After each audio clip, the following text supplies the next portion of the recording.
Every major character in Invincible ends up somewhere completely different from where they started. A kid who thought his dad was the greatest hero alive ends up ruling a galaxy. A girl who was engineered as a weapon before she was born ends up immortal in a way she never expected. A superhero who spent centuries inside a pod ends up as a brain in a jar advising the man who defeated him. Today we're going through every one of them. Mark Grayson begins the series as a 17-year-old kid who just got powers and wants to be like his dad. That framing is the whole setup for the betrayal that follows, because the dad he wants to be like turns out to be someone who killed Earth's greatest heroes, planned to hand the planet over to a conquering empire, and nearly beat his own son to death when Mark refused to go along with it. Everything that follows across 4 seasons of the show and 144 issues of the comics is Mark figuring out what he is and what he wants to build with that. The physical evolution is real and documented.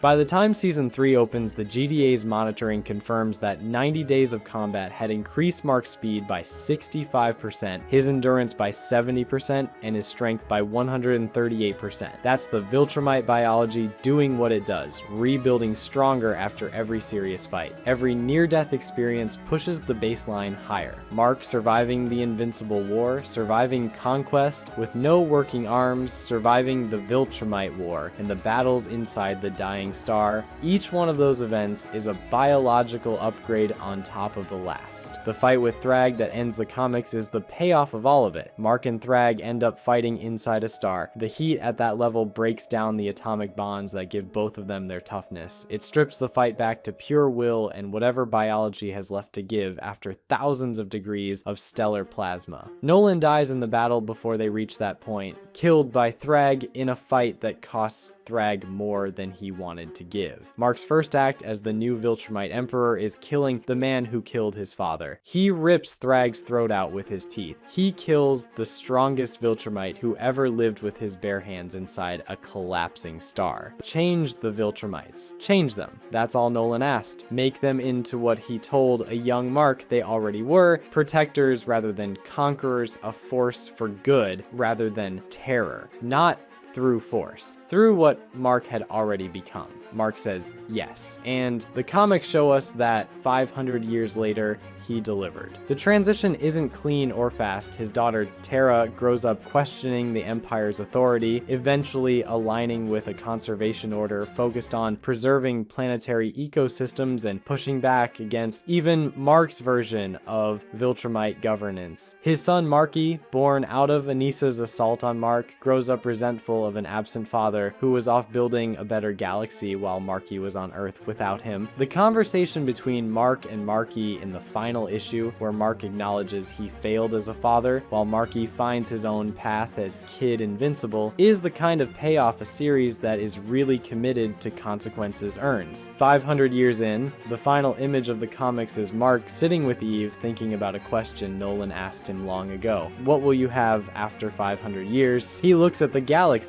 he helped reshape and smiles. That's the answer. A man who took the worst thing his father ever gave him and turned it into something worth building. Eve's story is the one that sneaks up on you. Eve starts the series as someone with godlike power she's been trained to fear. The mental block installed in her before she was born keeps the full extent of what she can do just out of reach for most of the story. She manipulates the density of air molecules around opponents to slow them down. She reshapes non-living matter into weapons, shields, constructs. She rearranges the molecules of a paper book into solid glass in the Atom Eve special as a demonstration of what she can do to inorganic material when she's not holding back. The block was specifically designed to prevent anyone, including Eve herself, from seeing the full picture. And here's the part most people skip. The block wasn't a flaw in the experiment. It was installed deliberately by the people who built her before she was born. She grew up thinking the block was part of her own nature, a product of her own discipline, until she found out the truth and had to re-examine everything she thought she'd chosen. It starts breaking down under pressure. The conquest fight in season 3 is where it fully fractures, like Eve is bleeding out near death, having been put there by a 5,000-year-old Viltrumite who drove his fist through her body, and something releases. She removes Conquest's skin with a beam that leaves nothing of it behind. She gives Mark the window he needs to finish the fight. And the version of Eve who survives that night isn't carrying the same limitations she walked in with. In the comics, Eve's power eventually reaches a point that's difficult to describe within normal superhero parameters. She can manipulate matter at the subatomic level. She can reconstruct things that have been destroyed. She can rebuild Mark after injuries that should be fatal, pulling him back from states that would leave any other character dead and buried. The person Eve is becoming has no real ceiling. What the comics eventually give Eve is something nobody saw coming. She apparently dies of old age centuries into the future, long after most of the humans she grew up with are gone, and then her powers bring her back. They regenerate her body. They restore her youth. She looks at Mark, who's watching this happen, and says she thinks she's immortal. She didn't know. She spent her whole life thinking the power was something she had to control, limit, and be careful with. It turns out it was also something that wouldn't let her go. The biology that was used to engineer her as a weapon turns out to be what keeps her alive when everything else says she should be gone. The power is almost beside the point. This is a love story that happens to involve subatomic matter manipulation. Robot's ending is the darkest one on this list, and also the most inevitable once you understand where he started. Rudy Connors was born with a body that the outside air would destroy. He spent his entire childhood and young adult life inside a specially built pod, living through the robot he created to interact with the world. The intelligence he developed in isolation is extraordinary, but it's also an intelligence that formed without normal human contact, without the kind of lived experience that teaches you how other people work rather than how they look from a distance. Rudy understands people the way a very smart person who has never quite been one of them understands people, accurately, comprehensively, and without the emotional weight that normally comes attached to that understanding. His arc runs from teen team leader to Guardians of the Globe director to Flaxen Emperor to ruler of Earth. Each step makes sense from his perspective, a person who believes he's the most qualified decision maker in the room, making calls regardless of whether anyone gave him permission. The Flaxen dimension is where the transformation really accelerates, and what those centuries cost him matters. Rudy and Amanda arrive in the Flaxen dimension and proceed to spend what equates to 1 year on Earth but hundreds of years in actual Flaxen time. In the early decades, they ruled together, and the collaboration is genuine. Amanda is the one who talks him out of executing the Zaxxal family who opposed them during the war. She pushes back on his harder impulses. She is, in those first decades, the thing keeping his decision-making human in the ways that matter. But Rudy becomes increasingly consumed by the work.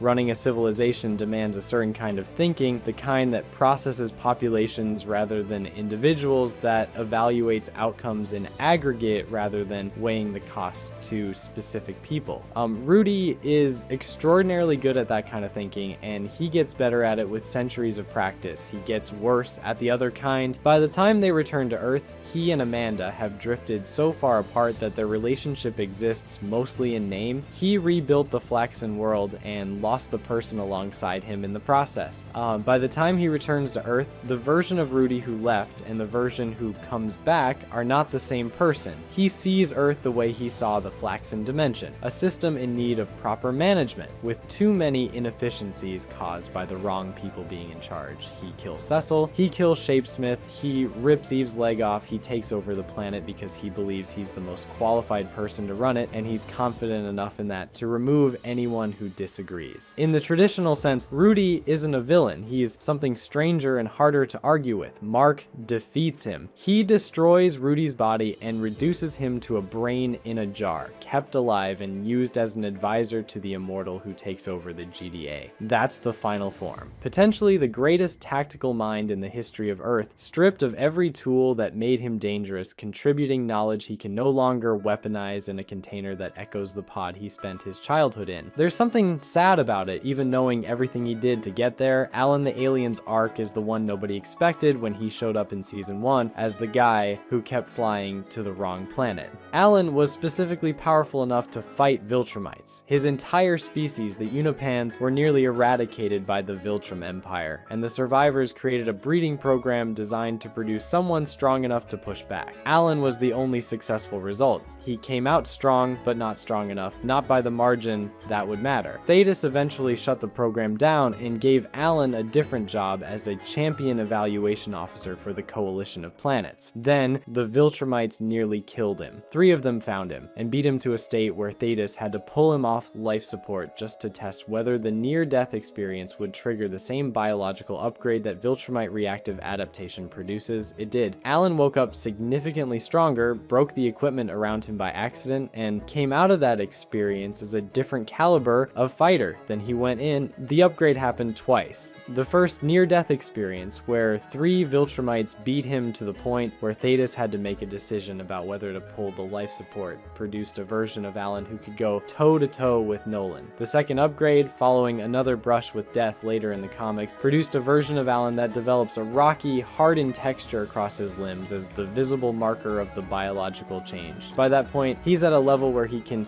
kill multiple Viltrumites in direct combat without it being a close fight. He also develops telepathy. This is a side effect of his Unipan physiology that the breeding program may not have anticipated. It lets him communicate with others across space, read thoughts when he chooses to, and hold multiple mental conversations simultaneously. It gives him a headache every time. He uses it anyway because it's extraordinarily useful, and Alan has always been someone who accepts a certain amount of personal cost for a significant enough gain. The power isn't even the most interesting part of where Alan ends up though. Alan ends up as the leader of the Coalition of Planets after Thetis dies, which puts the man who used to fly to the wrong planet by mistake in charge of the galaxy's primary resistance organization. He eventually initiates a conflict with Mark's Viltrumite empire, driven by fear that even a peaceful empire is still too dominant. Mark responds by dismantling the Coalition entirely. Alan is left without the institution he led, watching a former ally restructure the galaxy in a way that makes Alan's life's work feel redundant. He shows up in the time-skipped future of the final issue, his unique physiology likely keeping him alive across centuries the way it keeps Mark alive. He started as the punchline to his own story and ended as one of the most powerful and most politically significant figures in the universe. Thrag was bred, not born in the way the other Viltrumites were born, shaped by experience and war and the reactive biology that upgrades you through survival. He was engineered from conception to be the peak of Viltrumite capability.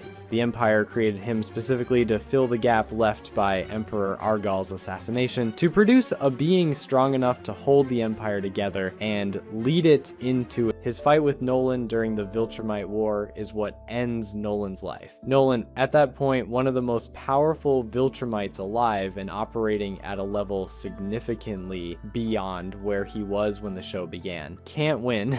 Thrag kills him. It takes everything Thrag has to do it, and the injuries he sustains in the process feed directly into Mark's ability to survive the final confrontation inside the star, but Nolan goes down. Thrag's story ends in that star, with Mark's hands around his throat. The strongest Viltrumite who ever lived, the being who was bred to be the peak of the most powerful species in the universe, dies because of something his entire existence was designed to eliminate: the messy, inconvenient, irrational power of someone fighting for the people they love. That created Thrag couldn't account for the thing that defeated him. Battle Beast's arc is the one the comics treat as mythological. Thok, who goes by Battle Beast and was denied a traditional name because his purpose was too specific to need one, reaches his physical peak through the same path every great Viltrumite era warrior reaches theirs, surviving things that should kill you and coming out stronger. He spent decades as Machine Head's muscle before deciding the work wasn't worthy of him and leaving. He showed up at the Viltrumite homeworld during the Coalition's assault and fought their best warriors. He showed up again later and went toe-to-toe with threats that would erase most of the characters on this list. The fight that defines him is the one with Thrag. Battle Beast doesn't stumble into this fight. He seeks it out. He's spent his whole existence measuring himself against the hardest available opponents, and the hardest available opponent is the Viltrumite Grand Regent, bred from birth to be the peak of the most powerful species in the known universe. The fight runs for 3 straight days. 2 of the strongest beings in existence trading blows for 72 consecutive hours. Thrag wins, but the win win costs him more than any other fight in his history. He comes out of it battered in ways that require real recovery. He's a being who survived the Scourge virus, who built his body through thousands of years of warfare, and Battle Beast pushed him to a state where the damage registered. The moment that tells you most about who Battle Beast is. Partway through the fight, Thrag sustains an injury from an outside source that gives him an advantage he didn't earn. Battle Beast stops. He injures himself deliberately to bring the fight back to even ground, because winning through luck or circumstance isn't what he came here for.